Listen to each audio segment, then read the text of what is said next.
Okay, sa mga affiliate na hindi nakakaintindi kung bakit nga ba mahalaga na magkaisa tayo na no to false marketing, no to false claims or OA, pagsisinungaling, para lang po makabenta, para po makakomission. Dahil bilang brand owner po, ayaw po namin na masira yung industry kung saan tayo kumikita lahat. Naalala nyo yung mga panahon na wala nang naniniwala noon sa mga online brands natin kasi nga po nagkalat po ang mga false marketing. Consumer po, bilang distributor, bilang seller, may karapatan po tayo. Nasa Consumer Act po yan. And wag nyo na pong antayin na meron pang magkaso sa inyo. Baka kasi dumating yung panahon, imbis na kumita kayo, maubos yung finiflex ninyo ng mga commission. Dahil pwedeng may magkaso sa inyo.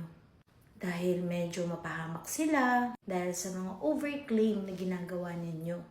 Lahat naman tayo dito gustong kumita. And alam ko yung iba sa inyo, magagaling, may talent talaga. Pero yung iba sa inyo, misguided. And ibang level na kapag yung brand mismo yung nag-feed sa inyo ng false marketing. And tandaan ninyo ang mga brand nasa likod sila, hindi sila ang haharap kapag nakasuhan kayo. Sila nandun, tumatawa lang, kumukuha ng pera, tapos ikaw ang pinang-front nila.